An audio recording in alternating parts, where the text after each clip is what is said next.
दोस्तों आज global arms manufacturing sector केवल एक्सपोर्ट्स द्वारा $400 बिलियन से ज़्यादा की रेवेन्यू अर्न करता है। वर्ल्ड की अलग अलग कंट्रीज आज बढ़ते जियोपॉलिटिकल डिस्प्यूट और वल्नरेबिलिटीज को टैप करते हुए अपने डिफेंस प्रोडक्शंस को बूस्ट प्रोवाइड करने की कोशिश कर रही हैं। इस रेस में अमेरिकन डिफेंस फर्म्स आज वेपन्स के टॉप प्रोड्यूसर्स की तरह उभर कर आए हैं। इन अमेरिकन कंपनीज में रेथियन, बोइंग, BAE सिस्टम्स और लॉकहीड मार्टिन शामिल हैं। दोस्तों यूएस की इन कंपनीज में लॉकहीड मार्टिन एक लीड रोल प्ले कर रही है, जो आज वर्ल्ड की टॉप आर्म्स मैन्युफैक्चरर में से एक है।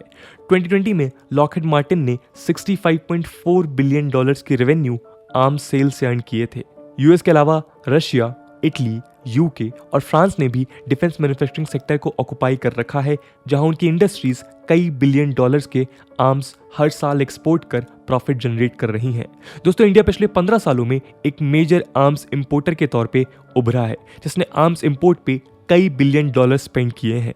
यदि एक्सपेंडिचर्स की बात की जाए तो यूएस और चाइना के बाद आज हमारा डिफेंस एक्सपेंडिचर वर्ल्ड का 3rd लार्जेस्ट है। बजट 2021 के अंडर डिफेंस सेक्टर को इंडियन गवर्नमेंट ने 4.78 लाख करोड़ एलोकेट किए हैं। इंडिया के बढ़ते हुए इंपोर्ट एक्सपेंडिचर ने हमें डोमेस्टिक प्रोडक्शन की ओर मुड़ने का मौका दिया है, जिसे पीएम मोदी द्वारा आत्मनिर्भर भारत इनिशिएटिव द्वारा नेसेसरी सपोर्ट मिला है। कई इंडियन PSUs और प्राइवेट कंपनीज के बीच डिफेंस मैन्युफैक्चरिंग के डोमेन में आज हम टाटा ग्रुप के राइज को देख सकते हैं, जिसकी हिस्ट्री और पोटेंशियल को देखते हुए इस बात की उम्मीदें की जा सकती हैं कि आने वाले समय में टाटा इंडिया के डिफेंस मैन्युफैक्चरिंग सेक्टर को ग्लोबल लेवल पे ले जाने की कैपेसिटी रखता है। दोस्तों हमारे आज के वीडियो का मकसद टाटा के इन्हीं पोटेंशियलिटीज और रिसेंट स्टेप्स को समझना है, जिसने इंडियन डिफेंस मैन्युफैक्चरिंग सेक्टर में एक रिवॉल्यूशन का काम किया है। आज इस डिस्कशन के माध्यम से जानेंगे कैसे टाटा ग्रुप खुद को ग्लोबल आर्म्स मैन्युफैक्चरर से इंटीग्रेट कर इस रेस में खुद को एस्टैब्लिश करने का प्रयास कर रहा है। आइए शुरू करते हैं आज का डिस्कशन। नमस्कार दोस्तों, मेरा नाम है आदर्श और स्वागत है आपका स्टडी IQ में।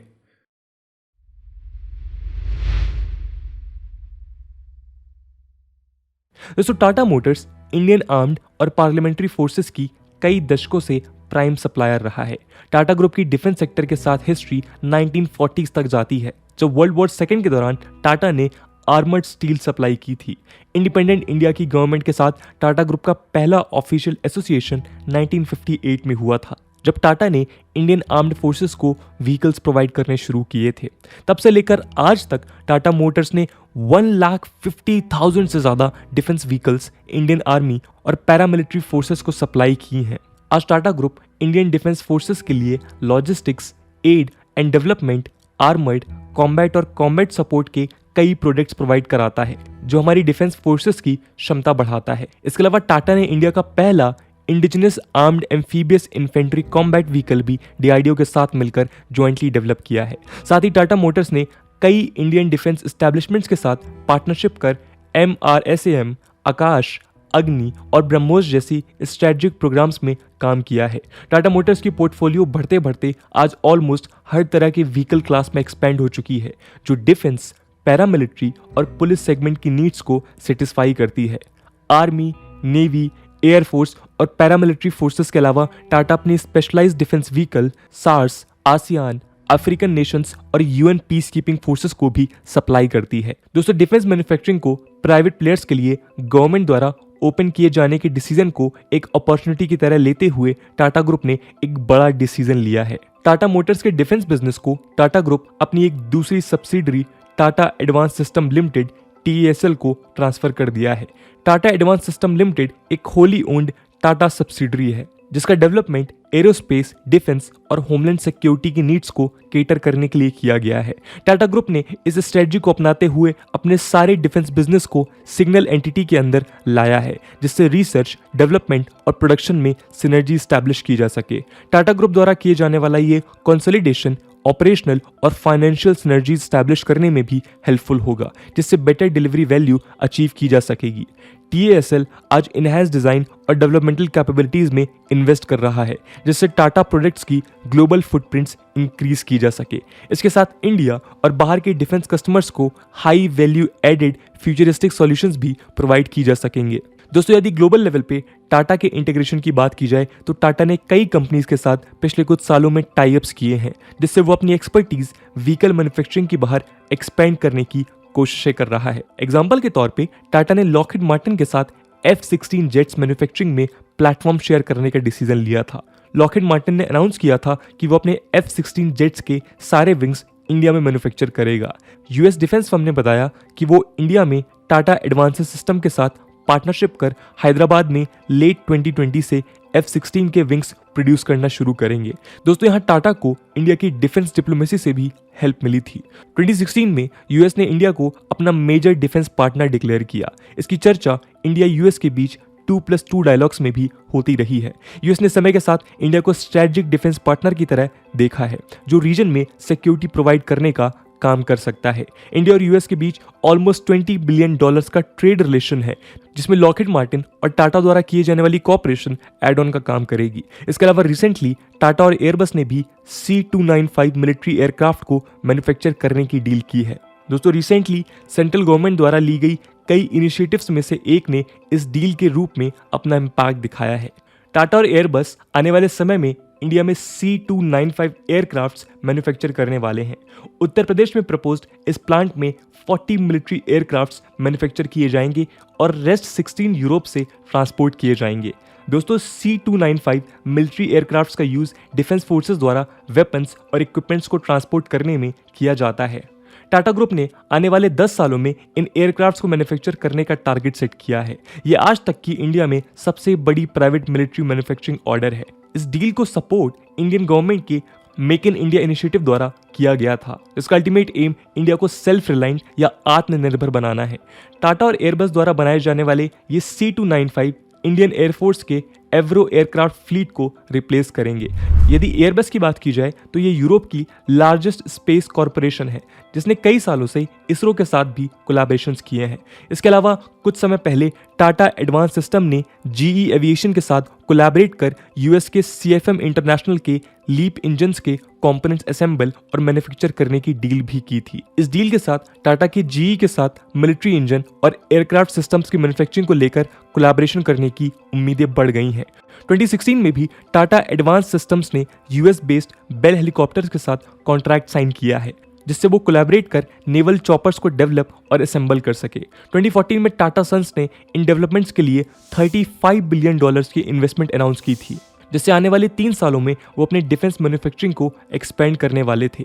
इस एक्सपेंशन के साथ टाटा ने भारत फॉर्ज और US based general dynamics land systems के साथ टाई अप किया था, जिससे इंडिया के future infantry combat vehicles project को नई बूस्ट प्रोवाइड की जा सके। दोस्तों, जहां एक ओर ये डील्स इंडिया की डिफेंस मैन्युफैक्चरिंग सेक्टर को बूस्ट प्रोवाइड करेंगी, वहीं दूसरी ओर ये इंडिया के एक्सपोर्ट्स एक्सपेंडिचर को भी कम करेंगी। दोस्तों, इन सब के अलावा टाटा द्वारा लिए जाने वाले ये स्टेप्स इंडिया के लिए दूसरे कई मायनों में बेनिफिशियल हैं, जो आने वाले टाइम में हमें इंपोर्ट पर और फॉरेन कंट्रीज पर कम डिपेंडेंट बनाएंगी और एक स्ट्रेटेजिक एज भी प्रोवाइड करेंगी। सबसे पहले तो टाटा द्वारा किए जाने वाला ये टाई अप्स और कॉन्ट्रैक्ट्स इंडिया में न्यू टेक्नोलॉजी के एक्विजिशन के लिए हेल्पफुल होने वाली हैं। हमारी डिफेंस इंडस्ट्री टेक्नोलॉजिकल बैकवर्डनेस से सफर कर रही है, जिसके कारण हमें अपनी नीड्स को केटर करने के लिए फॉरेन मशीन्स इंपोर्ट करनी पड़ती हैं। टाटा द्वारा फॉरेन कंपनीज के साथ टाई अप्स के बाद इंडियन साइंटिस्ट और इंजीनियर्स नई टेक्नोलॉजीज को एक्वायर कर पाएंगे, जो overall Indian defence manufacturing sector के लिए काफी बेनिफिशियल है।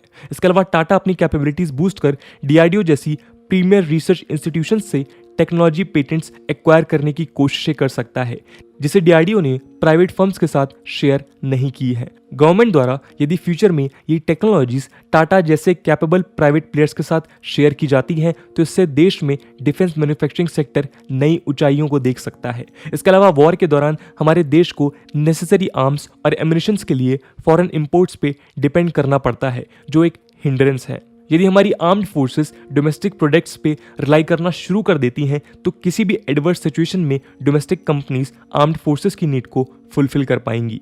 दोस्तों, टाटा सन्स इंडिया में आज डिफेंस और एरोस्पेस सेक्टर में खुद को कंसोलिडेट करने के प्रयास कर रहा है, और अगर गवर्नमेंट पुश को यूटिलाइज किया जाए तो इंडिया को मैन्युफैक्चरिंग हब में चेंज किया जा सकता है। इसके लिए टाटा एरोस्पेस और डिफेंस इंडस्ट्री भी land mobility, aerospace, weapon system, sensors, command controls और कम्युनिकेशंस डेवलप कर रही है। टाटा ग्रुप आज तेलंगाना, कर्नाटका, झारखंड और महाराष्ट्र में 6000 से ज्यादा एम्प्लॉइज को गैदर कर अपनी डिफेंस प्रोडक्शन बूस्ट करने के प्लान में भी है। दोस्तों, इंडिया आज एक ट्रांसफॉर्मेशनल स्टेज से गुजर रहा है, जहां एक और हमारी वल्नरेबिलिटीज बढ़ रही हैं, वहीं उसी समय ये वल्नरेबिलिटीज इंडिया के लिए एक अपॉर्चुनिटी बनकर उभरी हैं, जिसे हम नेशनल इंटरेस्ट के साथ डेवलपमेंट के लिए यूटिलाइज कर सकते हैं। इंडिया द्वारा जितने पैसे डिफेंस प्रोडक्ट्स के इंपोर्ट पे स्पेंड किया जाता है, यदि उसे डोमेस्टिक इंडस्ट्रीज द्वारा टैप किया जाए तो हमारी इकोनॉमी के लिए भी बूस्ट साबित होगा। इसके अलावा यूएस के अफगानिस्तान एग्जिट के बाद और साउथ चाइना सी में एग्रेसिव चाइनीज बिहेवियर के बाद जो पावर वैक्यूम क्रिएट हुआ है, उसे इंडिया कैप्चर कर सकता है। डिफेंस प्रोडक्ट्स न केवल इंडिया के आर्म्ड फोर्सेस के लिए एक बूंद साबित होंगे, बल्कि एक्सपोर्ट्स के साथ हम पूरे साउथ एशिया, मिडिल ईस्ट और अफ्रीकन मार्केट्स की मदद को टैप कर सकते हैं। टाटा के अलावा Reliance industries, Larsen and Toubro, Mahindra and Mahindra ने भी रिसेंट ईयर्स में डिफेंस सेक्टर में अपनी प्रेजेंस फील करवाई है। मेक इन इंडिया इनिशिएटिव आने वाले समय में इन सारी कंपनीज को एक नेसेसरी बूस्ट प्रोवाइड करेगी, जिससे इंडिया एक ग्लोबल सुपर पावर बनने के अपने सपने को साकार कर सकेगा। तो दोस्तों, ये थी कहानी टाटा की, जो आगे चल के भारत का लॉकहीड मार्टिन बन सकता है। इस पूरे मुद्दे को लेकर आपका क्या ओपिनियन है, कमेंट सेक्शन में जरूर बताइएगा। आज की वीडियो के लिए इतना ही। आई होप आपको वीडियो पसंद आई होगी, और अगर पसंद आई है तो अपने दोस्तों के साथ शेयर करना मत भूलिएगा। हम मिलते हैं अगले वीडियो में, तब तक के लिए जय हिंद, जय भारत।